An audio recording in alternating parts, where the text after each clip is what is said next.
నమస్కారం. ETV live సగర్వంగా సమర్పిస్తున్న సుఖజీవనం కార్యక్రమానికి స్వాగతం. పెళ్లిడికి వచ్చిన ఆడపిల్లలు ఎప్పుడెప్పుడు రతిలో పాల్గొందామా అని ఆతృతగా ఎదురు చూస్తుంటారు. పెళ్లి కాకముందు కొన్ని సమస్యలు ఉన్నా అవి పెళ్ళైన తర్వాత తీరిపోతాయని అనుకుంటారు. ముఖ్యంగా పెళ్ళైన తర్వాత శృంగారంలో పాల్గొని పిల్లలు కనేదానిపైనే దృష్టి పెడతారు. ఇలాంటి సమయంలోనే వారికి అనేక అనుమానాలు కలుగుతాయి. కేవలం రాత్రులు మాత్రమే రతిలో పాల్గొనాలా? ప్రతిరోజు సెక్స్ చేయాలా? రోజు సెక్స్ చేస్తే ఆరోగ్యం పాడైపోతుందా అనే అనుమానాలు కలుగుతుంటాయి. వాటన్నింటికీ సమాధానాలు తెలుసుకునే ముందు ఈరోజు డాక్టర్ సమరం గారు మనతో ఉన్నారు. వారిని అడిగి మరిన్ని వివరాలు తెలుసుకుందాం.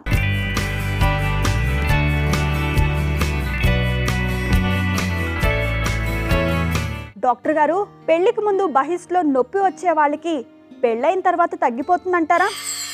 అంటే బహిష్లో నొప్పి తగ్గడం అనేది పెళ్లితో సంబంధం లేదండి, పిల్లలతో సంబంధం ఉంది.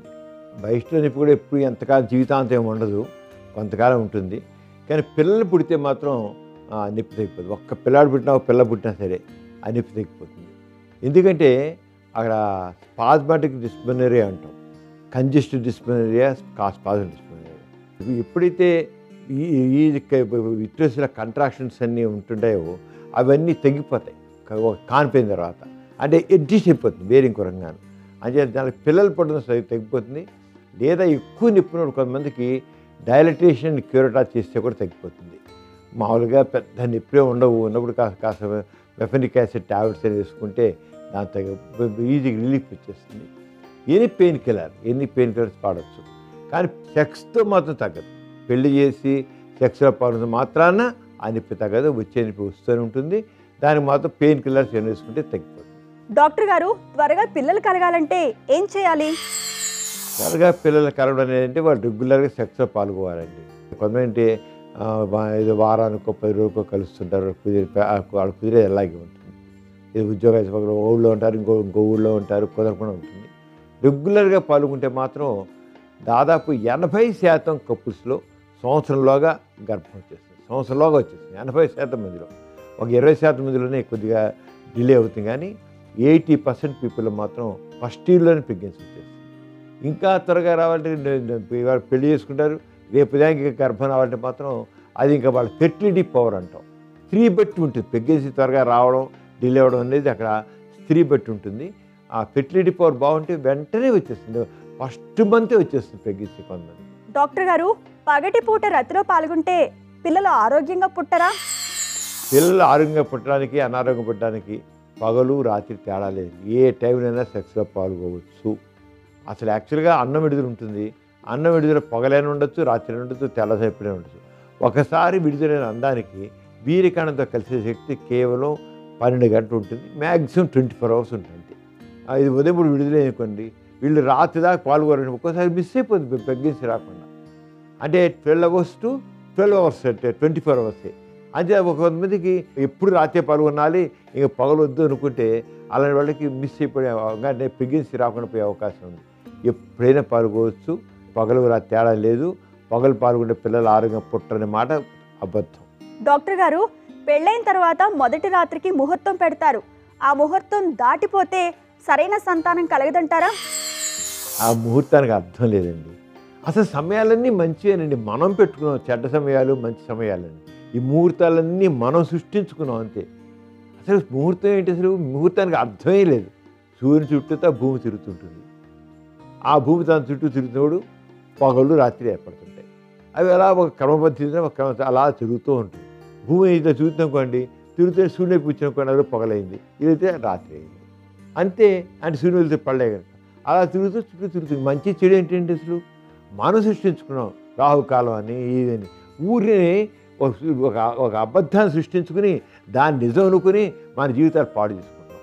ఏమీ లేదు, ముహూర్తం లేదు, వర్జం లేదు, వారం లేదు, ఏమీ లేదు. సృష్టిని అలా జరుగుతూనే ఉంటాయి అంతేను. అంచేత ఏదో ముహూర్తం పెట్టిన టైంలో సెక్స్లో పాల్గొనకపోతే ఇంకా తరా పుట్టే పిల్ల సరిగా ఉండడం మాట మీనింగ్లెస్, అశాస్త్రీయమైన విషయం. అది అబద్ధంతో కూడిన విషయం.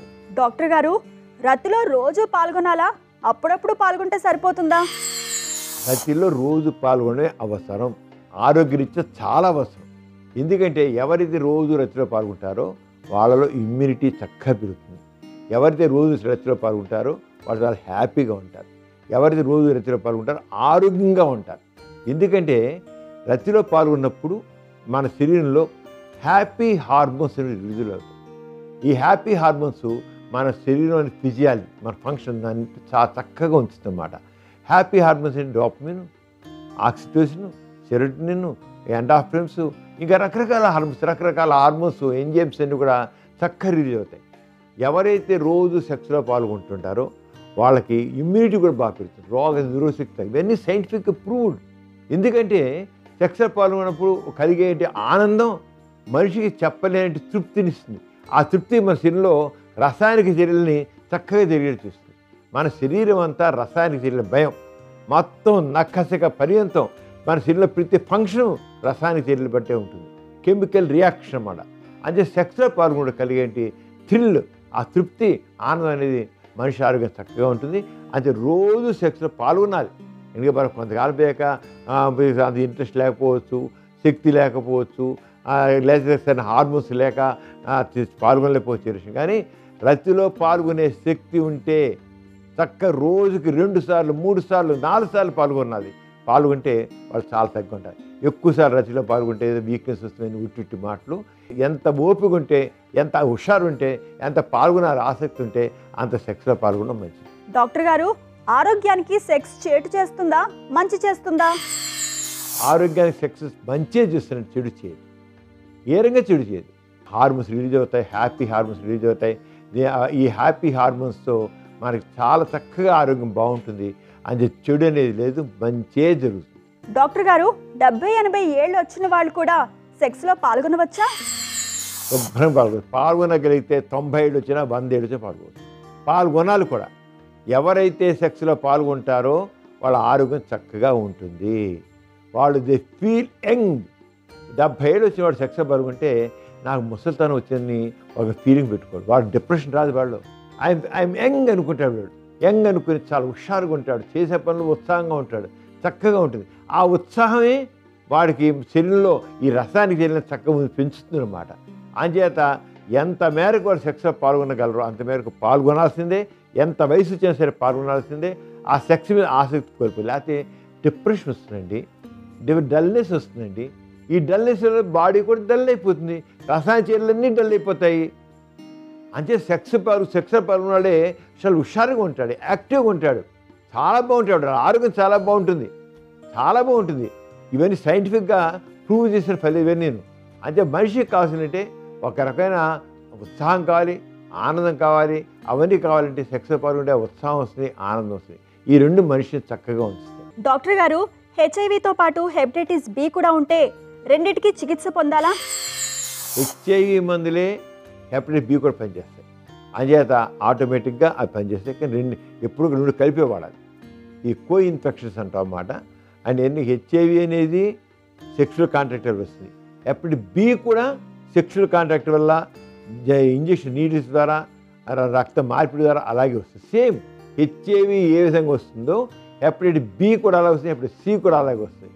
అంచేత ఈ మందులు హెపటైటిస్ బి మందులు హెచ్ఐవితో పాటు వాడాలి, అవసరం పెట్టుకొని ఒకే రకం మందులు టెనోఫోరిన్ కానీ ఈవెన్ లామిడిన్ అనుకోండి, అది హెచ్ఐవికి వాడతాం, దీనికి వాడతాం. అంటే రెండింటి కలిపే మందులు పనిచేస్తాయి. సేమ్ హెచ్ఐవి మీద దాని కూడా పనిచేస్తాయి కనుక అలా వాడుకోవచ్చు. డాక్టర్ గారు, ఒకరి విధంగా అడుగుతున్నారండి, బహిష్టు సమయంలో సెక్స్లో పాల్గొంటే కుష్టు వ్యాధి వస్తుందా? మరొక సందేహం కూడా ఉంది, బహిష్టు సమయంలో సెక్స్లో పాల్గొంటే స్త్రీకి ఏమైనా నష్టం కలుగుతుందా అంటూ అడుగుతున్నారు. బహిష్టు సమయంలో సెక్స్లో పాల్గొంటే స్త్రీకి మాత్రం ఎటువంటి నష్టం కలగదండి. ఆవిడకి ఇంట్రెస్ట్ ఉంటే, ఒప్పుకుంటే తప్పకుండా. కొంతమంది ఏంటంటే ఇంట్రెస్ట్ చూపించరు, ఇష్టపడకుండా మాత్రం చేయకూడదు. అది మాత్రం గుర్తుంది. సెక్స్ విషయంలో రెండో వాళ్ళు ఇష్టపడకపోతే ఆ సెక్స్ చేయకూడదు. కానీ వాళ్ళకి ఒకవేళ అసలు సెక్స్కే దూరంగా ఉండేట్లేదు మాత్రం కన్విన్స్ చేయాలి, దానికి అర్థం చెప్పి ప్రేమతో మార్చుకోవాలి. అంతేగాని ఇష్టం లేకుండా చేయకూడదు. భవిష్యత్ సమయంలో సెక్స్లో పాల్గొంటే ఏ రకమైన అనర్థాలు ఏర్పడవు. భవిష్యత్తు మైల, అది మురికి, దాంట్లో పాల్గొంటే అంత మురికి అయిపోతుంది, మనసు అంతా పాడైపోతుంది, శరీరం అంతా పాడైపోతుంది, బుద్ధులన్నీ పాడైపోతాయి. ఇలాంటి పనికిరాని మాటలన్నీ ఉన్నాయి. అవన్నీ పనికిరాని అర్థం లేనివి. శుభ్రంగా ఇష్టంగా ఉంటే, ఇద్దరు కావాలనుకుంటే బహిష్టు. ఇంకా కుష్టివ్యాధి అంటారా? కుష్టివ్యాధికి బహిష్టు సంబంధించిన కుష్టివ్యాధి ఎలా వస్తుంది తెలుసా? మైకోబ్యాక్టీరియం లెప్రే అని ఒక బ్యాక్టీరియా వల్ల కుష్టివ్యాధి వస్తుంది. ఆ కుష్టి వ్యాధి అనేది ఈ మరి బహిష్టు శ్రవంలో ఆ క్రిములు ఎందుకు ఉంటాయి? ఏముండవు. ఒక వ్యాధి క్రిమి వల్ల కుష్టి వ్యాధి వస్తుంది. ఒక టీబీ ఎలా వస్తుందో కుష్టి వ్యాధి కూడా అలాగే వస్తుంది క్రిమి వల్ల. అంచేత అది కానీ కుష్టి వ్యాధి రాదు. ఏ వ్యాధి రాదండి, కుష్టి వ్యాధి కాదు, ఏ వ్యాధి రాదు. బహిష్టు శ్రవంలో సెక్స్లో పాల్గొంటే ఏ రకమైన వ్యాధి రాదు. అటు స్త్రీకి నష్టం లేదు, ఇటు పురుషునికి రాదు, ఎవ్వడికి రాదు, ఏ వ్యాధి రాదు. శుభ్రంగా వచ్చేదంటే మంచి ఎంజాయ్మెంట్ వస్తుంది. డాక్టర్ గారు మరొకరి విధంగా అడుగుతున్నారండి. నా వయసు 18 సంవత్సరాలు, ఇంటర్ 2వ సంవత్సరం చదువుతున్నాను. ముఖం పైన మొటిమలు ఎక్కువగా ఉన్నాయి, సెక్స్ కోరికలు కూడా ఎక్కువగా ఉన్నాయి. సెక్స్లో పాల్గొంటే తప్ప మొటిమలు తగ్గవని నా స్నేహితులు చెబుతున్నారు. అందులో ఒకనికి మొటిమలు చాలా ఎక్కువగా వచ్చాయట. సెక్స్లో పాల్గొనడంతో చాలా వరకు తగ్గిపోయాయని చెప్పాడు. సెక్స్లో పాల్గొంటే నిజంగానే మొటిమలు తగ్గిపోతాయా అంటూ అడుగుతున్నారు. అతని స్నేహితుడు చెప్పిన మాట పూర్తిగా అబద్ధం. సెక్స్లో పాల్గొంటే మొటిమలు తగ్గవు, ఎట్టి పరిస్థితులు తగ్గవు. వాళ్ళ స్నేహితుడికి తగ్గాయి అంటే ఆటోమేటిక్ తగ్గిపోయి ఉంటాయి. ఎందుకంటే మొటిమలు కొంతమందికి 20 ఏళ్ళు 22 ఏళ్ళు ఉంటాయి, కొంత 25 ఏళ్ళు ఉంటాయి, కొంత 30 సంవత్సరాలు చేరుకుంటాయి. ఆటోమేటిక్ తగ్గిపోతాయి. ఎవరికి త్వరగా తగ్గిపోతాయి, ఎవరికి ఎక్కువ కాలం ఉంటాయి అనేది మనం చెప్పలేము. కానీ ఆ మొటిమలు కొద్దిగా కొద్దిగా ఉన్నాయనుకోండి పట్టించుకోసం, కొద్దిగా ఎక్కువ ఉన్నాయనుకోండి అవసరమైన మందులు వేసుకుంటాం. దానికి క్రీమ్స్ రాయడమో లేకపోతే బిళ్ళ యాంటీబయాటిక్ ఇన్ఫెక్ట్ బట్టి ఉంటుంది, అలా చేసుకోవచ్చు అంతే. అదే ట్రీట్మెంట్ చేయాల్సి మొటిమలు ఎక్కువగా ఉంటే మాత్రం మన అవసరమైతే యాంటీబయాటిక్స్, అవసరమైతే యాంటీబయాటిక్ క్రీమ్స్ రాసుకోవాల్సిందే.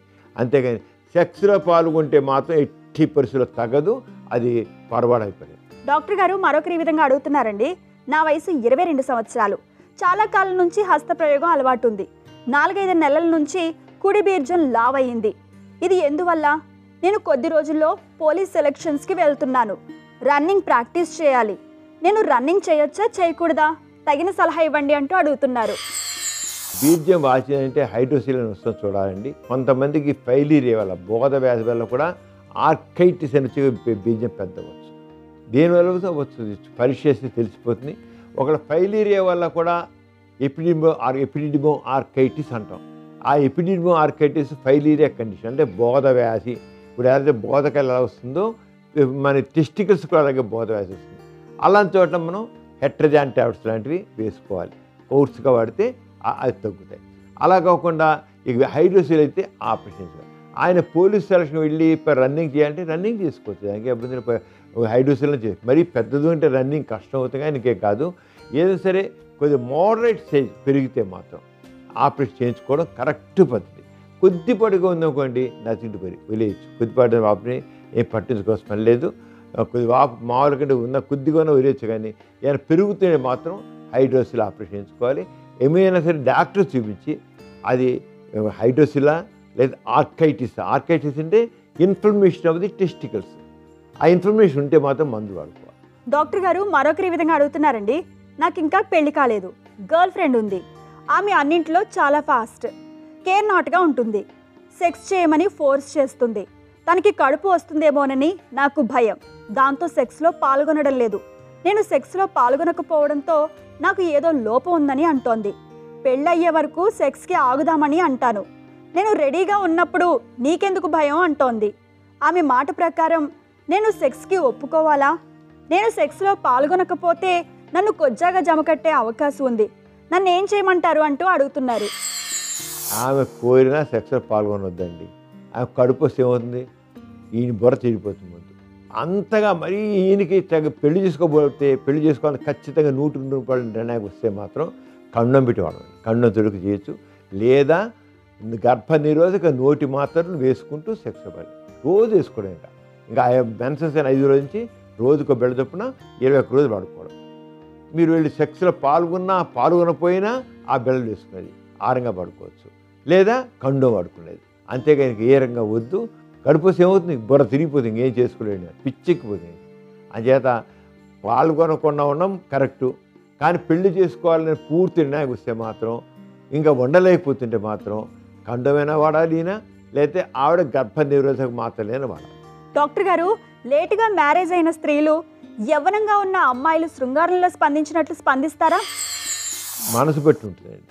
కొంతమంది స్త్రీలు లేటుగా మారే వాళ్ళ వరకు 35 ఏళ్ళు 40 ఏళ్ళు పెళ్ళి అయినప్పుడు కూడా కొంతమంది చాలా మనసు చాలా యవ్వనంగా ఉంటుంది. వాళ్ళు మామూలు 18 ఏళ్ళు 20 ఏళ్ళ అమ్మాయిలాగానే వాళ్ళు అంత ఇదిగానే ఉంటారు, అంత హుషారుగా ఉంటారు, అంత స్పందిస్తుంటారు, అంతా వాళ్ళు తృప్తి చెందుతుంటారు మనసు బట్టి. కానీ చాలామంది స్త్రీలు ఒక 35 ఏళ్ళు 40 ఏళ్ళు వచ్చిన వాళ్ళు అప్పుడు పెళ్లి చేసినట్టే వాళ్ళలో ఒక రకమైన డిప్రెషన్ ఉంటుంది వాళ్ళకి. అంటే ఏదో ఇంతవరకు జీవితాన్ని కోల్పోయాము, ఆ కోల్పోయిన ఏదో పొందుతాం, ఇప్పుడు అసలు జీవితాన్ని కోల్పోయాము ఒక రకమైన ఫీలింగ్ మాత్రం వాళ్ళలో ఉంది. పైగా వాళ్ళు అనుకోనుగా ఆ హస్బెండ్ కూడా అంత ఇదిగా ఉన్నాడు. ఎట్లన్నా యంగ్ ఏజ్లో ఉన్న హస్బెండ్ లాగా మీకు ఏజ్ హస్బెండ్ అంత హ్యాండ్సమ్గా ఉన్నాడు కదా. అంత హ్యాండ్సమ్గా లేకపోతే నాకు ఇలాంటి మూడు దొరికాడు, నా బతుకంత నాశనం అయిపోయింది, నాకేం లేదు అన్న ఆ రకంగా నెగిటివ్ యాటిట్యూడ్ ఉంటుంది. ఎప్పుడైతే మనిషిలో నెగిటివ్ యాటిట్యూడ్ ఉంటుందో అప్పుడంతా ఒక రకంగా డిప్రెషన్ వస్తుంది. అలా కాదు, ఇప్పుడు నాకు ఇంతకాలంగా నేను పెళ్లి చేసుకోగలిగాను, నా ఇంతకాలంగా మూడు దొరికాడు నాకు అని అనుకుంది పాజిటివ్గా ఆలోచించారనుకోండి, అది బాగానే ఉంటుంది. అది ఎక్కువ మంది మాత్రం పాజిటివ్గా ఆలోచిస్తారు, పాజిటివ్గా హుషారుగా ఉంటారు, చాలామంది హుషారుగా ఉంటారు.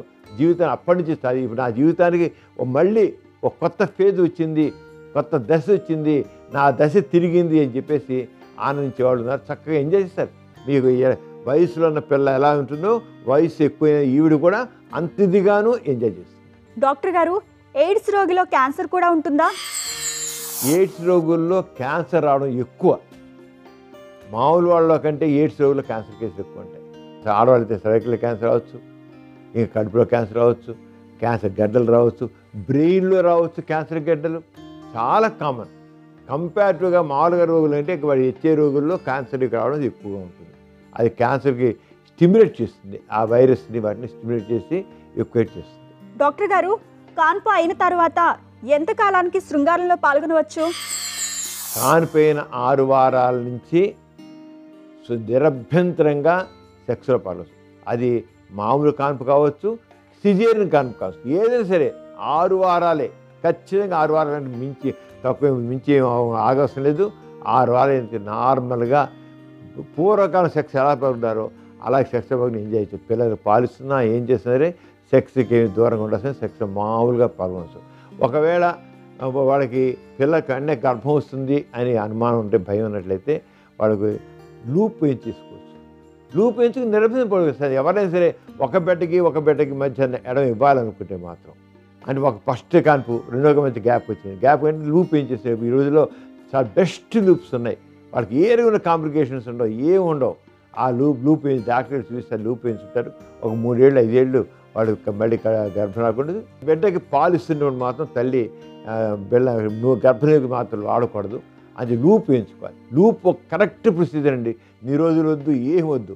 సెక్స్లో పాల్గొవాలంటే కానిపోయిన తర్వాత ఒక 4 వారాలకి అప్పుడు పోయి లూప్ వేయించుకుని అప్పుడు సెక్స్లో పాల్గొవాలి. వేసుకుంటే ఈ సెక్స్ ఫుల్గా ఎంజాయ్ చేయొచ్చు. డాక్టర్ గారు, ఒకరి విధంగా అడుగుతున్నారండి. నాకు ఒక బీజంలో నొప్పిగా ఉంటుంది, బీజం నొప్పిగా ఉంటే సెక్స్ డ్యామేజ్ అవుతుందా? నేను పెళ్లికి పనికి వస్తానా రానా? తగిన సలహా ఇవ్వండి అంటూ అడుగుతున్నారు. బీజం నొప్పిగా ఉండి అంటే ఎలా నొప్పి చూడాలండి. కారణాలు అనేకం ఉంటాయి.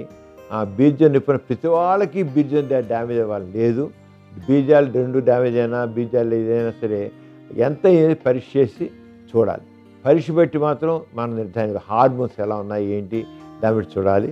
ఆ హార్మోన్స్ బట్టి వాళ్ళు ఎంతవరకు ఉంటే చూసి చేయాలి. అలాగే పరిస్థితి బట్టి ఒకటి చేయాలి. జనరల్గా మామూలుగా మాత్రం బీజం ఆపొచ్చింది మాత్రాన సెక్స్ డౌన్ అయిపోవడం, పనికి రాకపోవడం అంటూ ఉండదు, మామూలుగా మాత్రం ఉండదు. అంటే వీళ్ళకి వచ్చే ఇన్ఫెక్షన్ బట్టి చూసి చేయాలి. డాక్టర్ గారు, మరొకరి విధంగా అడుగుతున్నారండి. నా వయసు 27 సంవత్సరాలు. నేను ఈ మధ్య ఒక వేశ్య దగ్గరికి వెళ్ళాను. సెక్స్కి ముందు నేను ఆమె స్తనాల మీద చెయ్యి వేయగానే ఆమె ఉద్రేకంతో నా పెదవి మీద కొరికింది. నాకు చిన్న గాయమై రక్తం కూడా వచ్చింది. ఆమెకు హెచ్ఐవి ఉన్నదో లేదో నాకు తెలియదు. నేను ఆమెతో నిరోధ్ వాడి సెక్స్ చేశాను. పెదవి కొరకడం ద్వారా నాకు హెచ్ఐవి వస్తుందా? తగిన పరిష్కారం తెలియజేయండి అంటూ అడుగుతున్నారు. రాదు, ఏమాత్రం సెక్స్ చేయరాదు. ఎందుకని ఆవిడ కొరికింది, ఆ నోట్లో నుంచి రక్తం ఆడికి ఏం చేరలే కదా. నోట్లోనేమో హెచ్ఐవి క్రిములు ఉండవు, ఒకవేళ ఉన్నా అవి ఇన్యాక్టివ్గా ఉంటాయి. ఆడ కొరికింది, ఆడ నోట్లోంచి క్రిములు వెళ్ళాయనుకున్నాం, ఆ కొరుకుడు ద్వారా వెళ్ళిన రాదు. ఎందుకంటే నోట్లో క్రిములు చాలా ఇన్యాక్టివ్గా ఉంటాయి. అంచేత ఆ భయం లేదు. కానీ ఇక ముందు అది పిచ్చి పనులు చేయదు, కొంచెం జాగ్రత్తగా ఉండాలి. ఇప్పుడు ఈ విషయంలో ఎందుకైనా మంచిది ఒకసారి హెచ్ఐవి ఆర్ఎన్ఏ పీసీఆర్ టెస్ట్ చేయించుకునేది కానీ ఉంటే తెలుస్తుంది. కానీ జనరల్గా 99% ఏ మాత్రం కూడా అలాంటి అవకాశం లేదు. డాక్టర్ గారు మరొకరి విధంగా అడుగుతున్నారండి. నేను ఒక అమ్మాయిని ప్రేమించాను, ఆమె కూడా నన్ను ప్రేమించింది. కానీ అమ్మాయి తల్లిదండ్రులు మా ప్రేమకు ఒప్పుకోలేదు. అమ్మాయి తన్ని మర్చిపోమని నన్ను కోరింది. కానీ మరో లేకుండా ఉన్నాను. అమ్మాయిని మర్చిపోవడానికని ఇతర అమ్మాయిల మీద కోరిక కలిగించుకుందామన్నా కలగడం లేదు. హస్తప్రయోగం చేయాలన్నా ఆ అమ్మాయి మనసులో మెదిలితేనే అంగం స్తంభిస్తుంది, లేకపోతే లేదు. ఇక నా బ్రతుకి ఇంతేనా? తగిన పరిష్కారం తెలియజేయండి అంటూ అడుగుతున్నారు. ప్రేమించినప్పుడు పెళ్లి చేసుకోవడం అవసరం అండి. అసలు ఎందుకు పెళ్ళి లేకపోతే మనసంతా గాయమైపోయి బాధపడుతూ ఉంటారు. కాదంటే ఇక ఎదిరించైనా పెళ్లి చేసుకోవాలి, అలా ఉండాలి. అంత కాదంటే ఇంక ఇలాగే మనసుతో బాధపడుతూ చేయొచ్చు. కానీ మనసు నిండా వాళ్ళే ఉంటారు, మనసంతా నువ్వే అన్నట్లుగా ఉంటారు వాళ్ళు. ఉన్నప్పుడు ఇంక ఎవరిని ఇంకోటి పెళ్లి చేసుకోవడం కష్టమే, వాళ్ళతో కాపురం చేయడం కష్టమే. అని ప్రేమించినప్పుడు పెద్దవాళ్ళు కాదన్నా సరే వీళ్ళిద్దరిని పెళ్లి చేసుకుని నిలబడాలి. వీళ్ళకి స్వచ్ఛంద సంస్కృతి అండగా ఉంటాయండి, పర్వాలేదు. కొంత మనుషులు కొంత అండగా ఉంటారు. ప్రేమించడం ఏదో కులాలు తేడా అని మతాలు తేడా అని కాదు, తప్పకుండా పెళ్లి చేసుకోవాలి. ఇది ఇవాల్టి సుఖజీవనం కార్యక్రమం. మరో చక్కని అంశంతో మళ్ళీ కలుసుకుందాం. అంతవరకు సెలవు, నమస్కారం.